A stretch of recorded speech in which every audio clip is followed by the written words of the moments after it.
Do you know? You have heard this term a lot of times that you know, but do you really know how to become a doctor? Doctor. We guys call them God, right? But really? I guess no.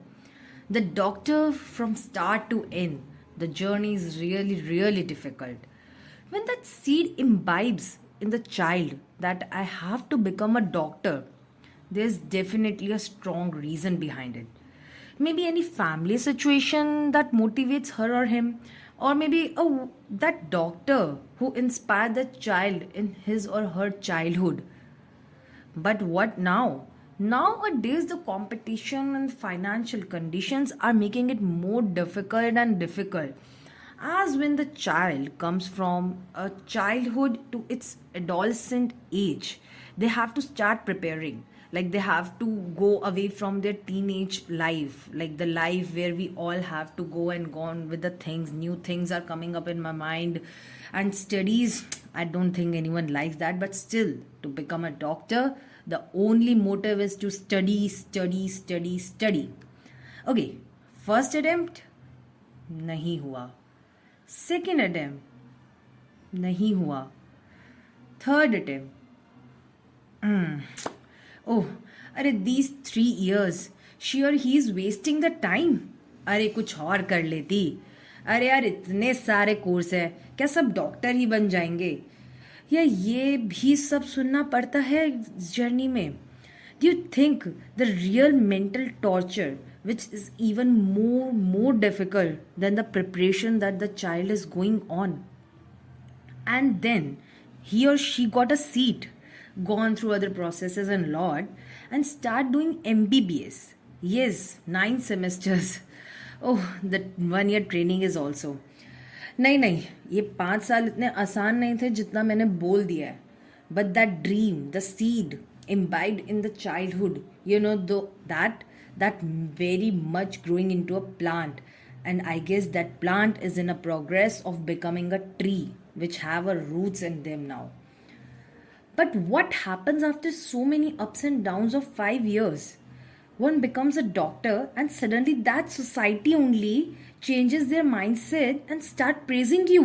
मैंने तो काही था ना doctor बन जाएगी, मैंने तो काही था इसमें टैलेंट है, मैंने तो ये, मैंने तो वो. क्यों कहा आपने?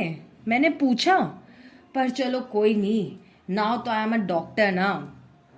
नहीं, यू आर नॉट. पीजी रह गया है, इसके बिना MBBS तो कर ही लेते हैं. Oh, start preparing for PG NEET. Again first attempt नहीं हुआ, सेकेंड अटेम्प्ट नहीं हुआ, थर्ड अटेम्प्ट. इसके बीच का टॉर्चर ये कैसे भूल सकती हूँ मैं? क्यों? क्योंकि अब तो एज भी हो गई है ना. शादी नहीं करोगे, उम्र निकल जाएगी भाई. अरे कैसे माँ बाप हो यार, बिल्कुल बच्चे की चिंता नहीं करते. क्यों आंटी अंकल, आप लोग कर रहे हो ना चिंता, क्या जरूरत है मम्मी पापा को करने की? जरूरत से ज्यादा कर रहे हो, इतनी कि जितनी शायद आपको करनी ही नहीं चाहिए थी. इसके बाद भी जब PG कंप्लीट हुआ, बहुत प्राउड फील हुआ पेरेंट्स को, एंड ऑफ कोर्स वो सोसाइटी. अरे उनको कैसे भूल सकते हैं, वो तो फिर आ जाते हैं ना. एंड हाँ, फिर एक जंग और शुरू होती है ना उन डॉक्टर्स की. That night shifts go and go on. 12 hour shift. अरे नहीं यार, आज कुछ इमरजेंसी है, 24 घंटे की कर लो ना. अरे कुछ ऐसी इमरजेंसी है, 36 घंटे की कर लो ना. And then what happens? एक डॉक्टर पता नहीं कितनी लंबी शिफ्ट्स करता है, कितने ही पर्सनल काम और क्या क्या सैक्रिफाइस करके अपना ड्रीम जीता है. किस लिए? To be raped by someone and get murdered. Yes, this is the truth of our society, and again that society came to shame the parents. आपने अपने बच्चे का ना ध्यान नहीं रखा. लड़की है, संभाल कर रखना था ना. और पता नहीं क्या क्या.